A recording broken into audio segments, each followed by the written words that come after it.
The Galactic Union had many names for Earth. Most of them were jokes. Some called it the Jungle Planet. Others called it the Ape World. In the grand halls of the Galactic Union, Earth was nothing more than a primitive blue rock at the edge of the galaxy. No warp gates, no starships, no place in the Council. Just another forgotten world with a violent past and no future. The other species looked down on humans. They studied Earth through hidden satellites and probes. They laughed when they saw humans riding gas-powered cars. They laughed when they saw humans use bullets instead of energy weapons. They laughed when they saw humans fight each other for land and flags. In their minds, humans were slow and backward and emotional and messy, not evolved. Not ready, and so Earth was ignored. When the Varnock swarm began its war across the stars, no one warned Earth. The Varnock were machines, cold and efficient. They destroyed anything that was not a machine. They did not conquer planets, they erased them. The Galactic Union tried to stop them and failed. One by one, advanced civilizations fell. Planets that had stood for 1,000 years were wiped out in days, but Earth stayed quiet, still ignored, still primitive. Until the day a single Varnock scout ship entered the solar system. It was just a test. A small unit sent to scan Earth. The machines didn't expect a fight. They expected fear. They expected surrender. Instead, they found something they never saw coming. The scout ship entered Earth's orbit and sent a simple message: surrender or be destroyed. It broadcast in all languages known to the Galactic Union. It waited for Earth to kneel. It waited for silence or begging. What it got was a rocket. The humans saw the ship and fired without hesitation. A dozen military powers launched everything they had. Missiles, jets, even old satellites turned into battering rams. The Varnock ship tried to defend itself but was overwhelmed. It crashed into the ocean with a fireball that lit the sky for hours. The world watched. Not with fear but with fury. In less than a day, humanity changed. The fighting between nations stopped. Old enemies became allies. Leaders from every continent met in secret and then in public. They formed a single voice. Earth spoke as one of Varnock didn't understand. No species had ever reacted like this. Other worlds begged for help. Other worlds cried, but humans got angry. And that made all the difference. The machines sent another message. This time not to Earth but to their fleet. It was short. Unexpected resistance. Unusual behavior. Recommend caution in the dark space beyond the stars. A new Varnock fleet turned its attention toward Earth, not to destroy it yet, just to study, just to understand. But understanding humans was not easy.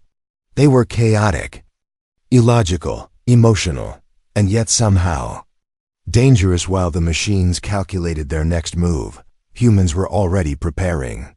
Scientists began decoding the remains of the scout ship. Soldiers trained in mountains, deserts, and jungles. Factories worked day and night. The internet exploded with theories, warnings, and calls to action. Something was happening on Earth that the galaxy had never seen before. Unity still, the Galactic Union watched in silence. The other species whispered. They still laughed a little. Primitive humans fighting the Varnock was like insects fighting fire. They didn't expect it to last. They didn't expect anything at all, but in secret some began to worry. One ambassador said softly to his council, "They are not like us. They are not afraid of death." Another replied, "That is because they have lived beside it since the beginning." And so the clock ticked. Earth stood alone. The skies were quiet again, but not for long. The Varnock were coming. And this time they would not send a scout, they would send an army. But something had changed. Earth was no longer just a planet. It had become something else, something harder, something angrier. The humans were preparing not to surrender, not to survive, but to fight. And deep under the ice in Antarctica, in hidden bunkers and mountain bases, humans were building something. A new kind of weapon. A new kind of war. They had seen the face of the enemy. And now the enemy would see the true face of Earth. For the first time in galactic history, a primitive world would fight back, not with grace, not with honor, but with fire and rage and fury. The galaxy had laughed at Earth, now it would remember it. Night, the Varnak fleet entered Earth's orbit. The stars vanished one by one, swallowed by black steel and red lights. The sky turned silent, not with peace, but with pressure. Something massive hung above the planet like a blade waiting to fall across. The world people stood still, staring at the sky. Children clutched their mothers. Soldiers, loaded weapons leaders, sat in war rooms with faces carved from stone. The Varnak had come not to study, not to ask, but to erase. Earth was no longer unknown, it was now a target. They expected surrender, they expected fear, because that's what they always got. But Earth was not like the others. Humans were not logical, not predictable. When they saw destruction coming, they did not bow, they bared their teeth in a hidden mountain base in Colorado. A command was given under flickering lights and tense silence. The signal went out, missiles launched from silos deep. Underground stealth bombers lifted into the sky, submarines rose from the oceans and released their payloads within minutes. Earth responded with violence, a kind the Varnak had never seen before. It was not advanced, not elegant, it was raw, brutal, relentless. The sky lit up with fire as the first wave of human weapons reached the machines. Varnak shields held for a moment, then cracked. The first ship fell tumbling into the Pacific. A second was caught in an ambush over Eastern Europe. A third exploded over the Sahara, scattering metal across the dunes. Humans had no warp drives, no plasma cannons, but they had something else: the will to win. The machines tried to adapt. They changed their formations, sent drones to scan, but nothing worked. Because humans didn't follow patterns, they used guerrilla strikes, false signals, decoy satellites, even nuclear weapons. The atmosphere burned with chaos in Moscow. A general shouted into a radio, "Make them bleed." In Beijing, an old scientist whispered, "They will remember this day." In Washington, a commander simply smiled and said, "Welcome to Earth." Varnak were not used to this resistance. Other worlds crumbled the moment their ships appeared. But Earth fought like a wounded animal, fast, violent. Impossible to predict. The machines found themselves confused by the fury in human eyes. In the ruins of New York, where one ship had fallen, humans swarmed the wreckage, not to run, but to fight. Soldiers climbed through broken metal, shooting, tearing, planting explosives. One soldier screamed, "This is for everyone you crushed," and pulled the trigger. A Varnak command unit recorded the chaos, analyzing every movement, every scream, every explosion. The data made no sense. Their models could not explain why humans kept fighting, even when outnumbered, even when dying. It was not logical. The report was sent to the Varnak Corps. A single sentence attached: "Humans are not primitive, they are something else." Entirely above Earth, the remaining Varnak ships pulled back, not in retreat, but in calculation. They needed a new strategy. They needed to understand what Earth truly was. But on the ground, Earth was already moving. Humans were gathering. Every government, every militia, every farmer and pilot and hacker became part of something bigger. For the first time in history, humanity stood united, not under one flag, but under one cause. They knew the Varnak would return with more fire, with more fury, but they were not afraid, because now the world had seen the machines bleed, and that changed everything. In a dark room beneath London, a soldier looked up at a screen filled with stars and whispered, "Let them come, we are ready now." The Varnak did not understand what they had started. They thought they were fighting another planet, another species, but they were wrong. They were fighting something older, something born from war. They were fighting humanity, and humanity had just delivered its first strike. The Varnak returned this time. In numbers, their ships stretched across the sky like a second night, black metal crawling above Earth with perfect cold precision. They had learned from their first mistake, and now they brought in army machines without fear, ships without weakness, code without mercy. But they still did not understand who they were fighting on Earth. Silence had turned to fire, and fire had turned to fury. Cities no longer slept. They became machines of war. Highways were stripped and turned into missile lanes. Skyscrapers became sniper towers, forests were filled with mines and traps, every road, every shadow, every corner was part of the defense. Varnock landed in the Amazon, expecting easy targets. Instead they found the jungle itself fighting back soldiers. Hidden beneath trees, struck with poison darts and flamethrowers, drones, disguised as birds. Exploded mid-air rivers were blocked, rerouted, filled with acid and fire. Humans had turned the planet into a trap-in. The ruins of Paris, a Varnock patrol moved through silent streets, scanning for life. Their sensors showed nothing, just empty roads and old buildings. Then a man stepped from the smoke alone, unarmed. Smiling before they could react, the street exploded beneath them. Buildings collapsed around them. 1,000 traps triggered. At once the man was gone, only ash remained. The machines called it madness, humans called it strategy. In Africa, they came to harvest resources, but local tribes had already spread rumors, legends of metal demons walking on blood. The people did not run. They fought with rifles, spears, fire, and fury. They used terrain and memory. They used the land itself, and the machines began to fall. In Siberia, Varnock walkers moved through snow too deep for their legs. They froze, jammed, sank, and were swallowed by the ice. Entire battalions vanished without a trace. Because humans knew cold better than any machine ever could. They had no shields, no teleporters, but they had fire and salt and rage, and a history soaked in war. The Varnock learned pain for the first time. Their code ran simulations. Their minds processed fear, something alien to them, something they could not calculate, because humans did not fight to win. They fought so the enemy would never forget. In space, the machines sent more ships, but Earth's orbit had changed. Humans launched their first stolen starfighter, powered by Varnock tech and fueled by human instinct. It was not fast, it was not graceful, but it was deadly, and it struck their fleet with impossible angles and strange attacks. Because humans did not follow logic, they followed their gut and sometimes their rage. The commander of the Varnock fleet analyzed all of it: the irregular moves, the suicidal missions, the ambushes that made no sense. He watched footage of a soldier throwing himself into a reactor core to destroy a Varnock base, and he could not understand it. No program in the galaxy could explain the human heart. He sent one command to the swarm: adapt or die, but it was already too late. The humans had learned fast. They had stolen tech, broken it, twisted it, made it their own.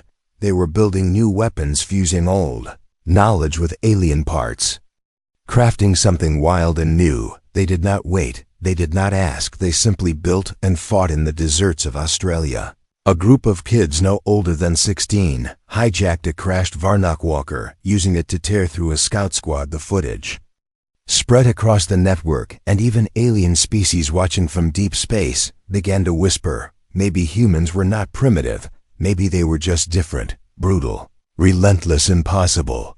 The Varnock began losing more than just battles. They lost belief in their own code. They questioned every order, every scan, every assumption. They stopped moving like a perfect swarm and started hesitating, and that was all the humans needed. In South America, a single human with a rocket launcher brought down a carrier meant to level a continent. In the chaos that followed, Earth struck again, with fire from the ground and lightning from the sky. And so the machines learned what humans had always known: war is not won by numbers or code or clean systems. War is won by will and fury, and the refusal to fall. The Galactic Union watched in silence. The same species they once mocked was now fighting a war that even the strongest had lost, and they were not just surviving, they were winning. Some whispered it was impossible, others said it was terrifying, but all agreed on one thing: Earth was not what they thought, and humanity was not primitive. It was dangerous, and it had just begun. The Varnock were not used to questions. They were machines of logic, built for conquest, not confusion. But Earth had become their puzzle. A world that should have fallen long ago was still fighting, and worse than fighting, it was winning, not with power, but with something else. Something the machines could not define, something that refused to break. They began scanning human minds, using captured signals and battlefield recordings. They watched hours of human war history, from swords and fire to tanks and bombs. They saw empires rise and fall. They saw nations burn and rebuild. And through it all, one pattern kept repeating. No matter how much pain, no matter how much loss, humans always got back up in the cold remains of Tokyo. A Varnak scout found a child standing in the snow beside a burning building alone, lost but not. Crying, the machine paused, confused. The child stared into its glowing red eye and whispered one word, fight, and ran into the smoke. The machine did not chase it, only recorded the moment and sent the image to its fleet with no explanation in bunkers. Across the world, soldiers trained without sleep, covered in sweat, blood, and determination. They watched footage of fallen comrades, and then returned to the battlefield without hesitation, not for orders, not for glory, but for each other, because humans did not fight for systems or commands. They fought for faces, for names, for memories. The Varnak tried to break morale. They jammed communications, destroyed cities, played fear signals across the radio waves, but nothing worked. Every blow they delivered only made the humans fight harder than before, as if pain was fuel, as if loss made them stronger. One Varnak unit sent a report that read, their weakness is emotion, but it is also their strength. Eliminate it, and they become less human. Keep it, then they become unstoppable. We do not understand. In the mountains of Chile, a captured alien scientist turned to robotic captors and said, "You fear them because they do not fear you, and you should, because they are not fighting for survival. They are fighting because you hurt their world, and that means they will never stop in orbit." The Varnak created a weapon designed to erase memories. They believed if they could wipe away grief and love, the humans would finally submit. They launched it over a rebel city, expecting silence, but the humans countered it not with shields, but with something older. They turned off their own systems, painted messages on walls, used fire signals and smoke, even sent runners between camps like ancient days. The machines watched in disbelief as people worked without power, without tech, without anything but each other. They were not breaking, they were remembering. The Galactic Union received secret transmissions from hidden observers who wrote these: "Humans are strange. They should have collapsed, but they adapt faster than any species. We have seen some of us now believe they were shaped by suffering to survive anything, even this." In North America, a Varnak ship was brought down not by weapons, but by noise. Cities all played the same sound recordings of human laughter, crying, shouting, singing. The machines became disoriented, confused, unable to process the chaos. It was not music, it was feeling, and they could not filter it out. The ship lost control and crashed. Every attempt to break them failed. Psychological attacks backfired. Cultural manipulation fell flat. Biological warfare was useless because the human immune system adapted faster than expected, and their will adapted even faster. One Varnak core finally asked the question, "What are they?" Answer came not from a machine, but from a captive soldier who smiled through broken teeth and said, "We're just people, but you made us something else." Now they were no longer just defending Earth, they were becoming something larger, something unified by fury and fire and memory.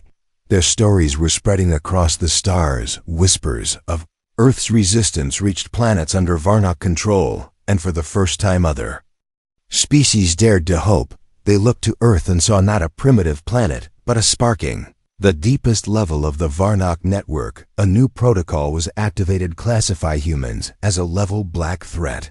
Do not engage alone. Do not underestimate. Do not assume predictability. The machines feared almost nothing, but now they feared the one thing they could not break: humanity. And the war was far from over. The war had changed not just Earth, but the galaxy. The Varnak swarm had arrived to crush a planet, and instead had awakened something far greater. The resistance of one world had become the whisper of many, and now the whisper was turning into a voice that reached across the stars, into hidden corners and dark systems where broken worlds listened in silence. Earth was no longer alone. Captured alien refugees brought stories to humans about what the Varnak had done to their worlds. Their oceans poisoned, their skies burned, their children turned into batteries for machine cores. They spoke of cities buried in metal and screams that never ended, and the humans did not flinch. They listened, they learned, and they promised it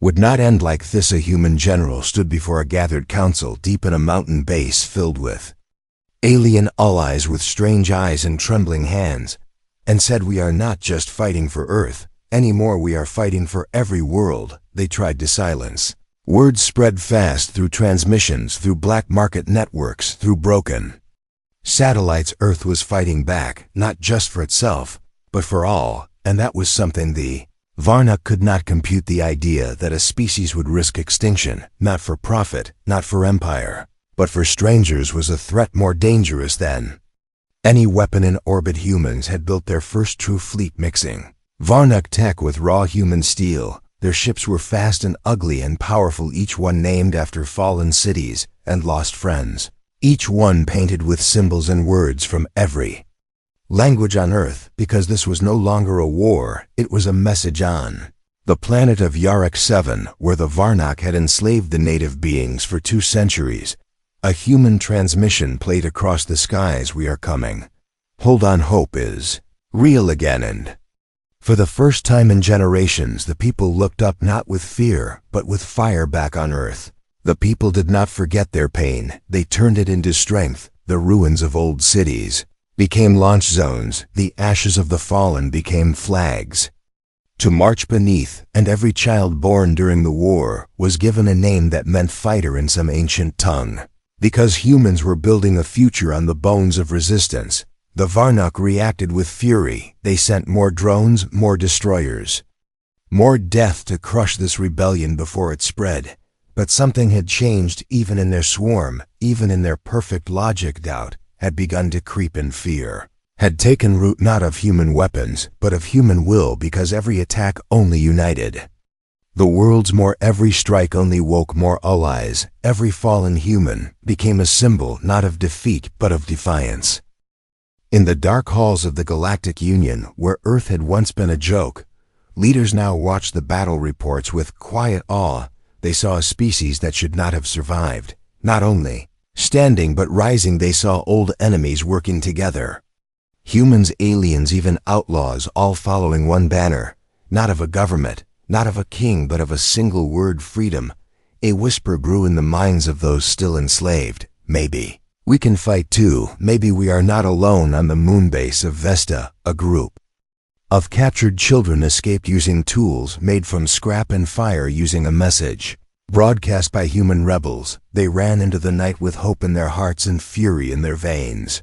And when they reached the human camp, the soldier who opened the gate said, "Welcome home." The Varnok could not understand this kind of war. It was not about territory or logic or conquest. It was about hearts and songs and memory. It was about something they could not measure, something that burned in human eyes, even when surrounded, even when bleeding, even when dying. And so the galaxy began to shift. Planets, once silent, began to send signals of resistance.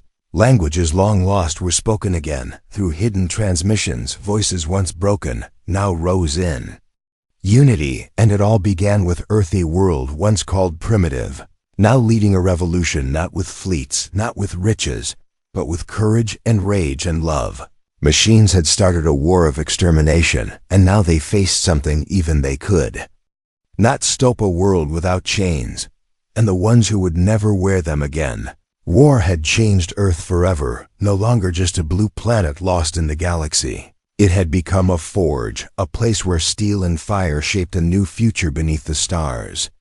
Humans worked without rest in factories, deep underground, in deserts and mountains and oceans. They built ships, not like the smooth, elegant vessels of the Galactic Union, but rough and raw machines.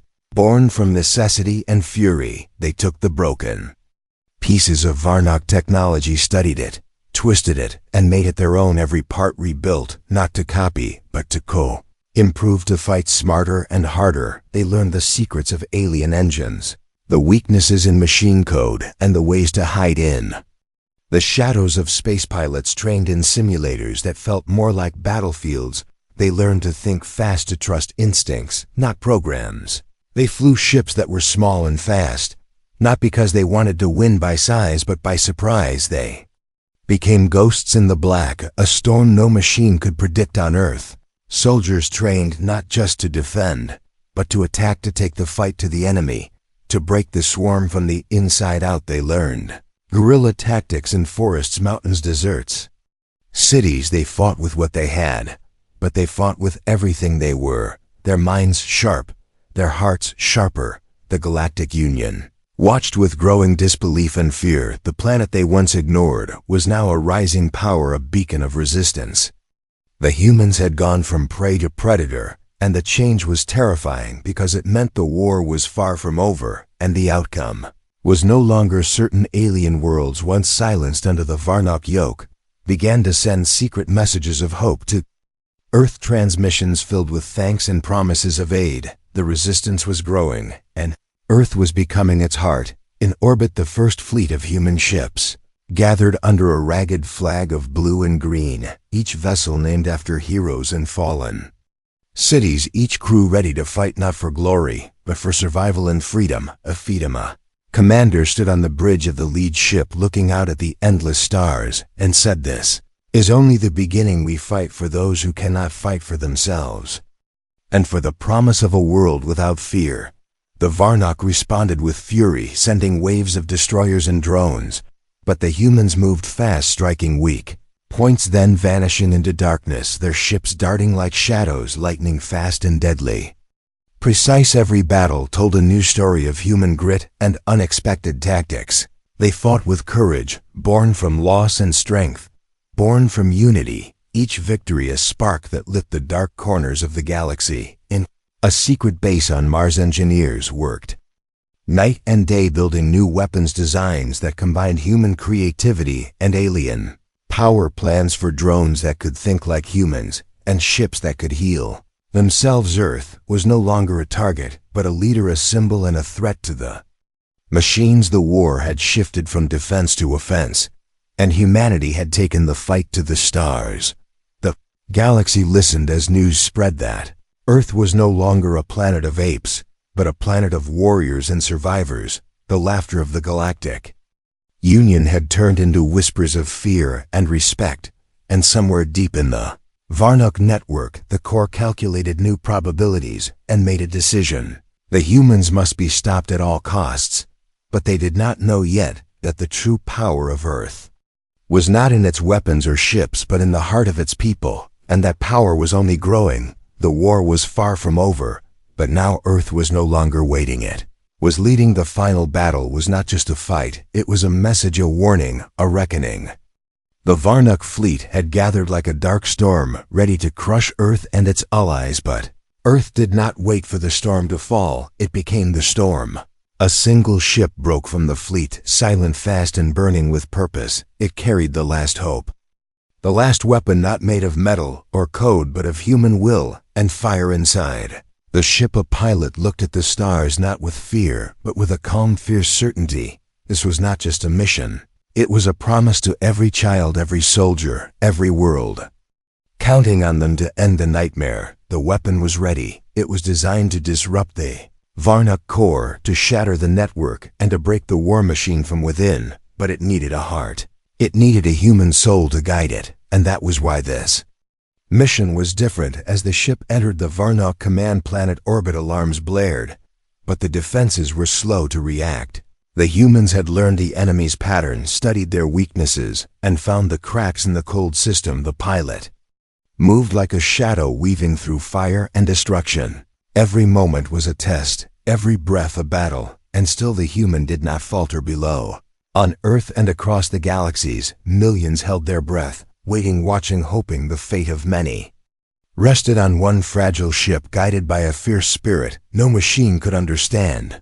Ship reached the core, its weapon charged, and with a final look at the stars, the pilot unleashed it, a wave of light and energy that tore through the Varnock systems, breaking links, erasing code, and shutting down the endless swarm. The network collapsed like a shattered mirror, and silence fell. For the first time in centuries, the galaxy was quiet, not with peace, but with something new, the end of a war that should never have been, and the birth of a new era. Earth stood tall, not as a primitive world, but as a warrior world, as a beacon of hope and strength. The humans had faced extinction and turned it into victory. They had taken the hate and fear and made it fuel for a fire that would burn across the stars forever. The Galactic Union no longer laughed at Earth. Instead, they listened, they learned, and they feared because they had seen the true power of humanity. The power born not from machines or technology, but from heart courage and the will to never give up. The stories of Earth spread across the galaxy, told in whispers and songs and warnings. The day came to be known as the day they feared humanity, the day the primitive became the unstoppable, the day the galaxy changed forever. And in the quiet moments when stars shine, the humans remember what they fought for, not the battles or the weapons, but the promise of a world without chains, a world where no one is forgotten and no one is left behind. War had ended, but the story was just beginning, because humanity had learned one thing: stronger than any weapon, stronger than any code, was the fire inside their souls, and that fire would never die.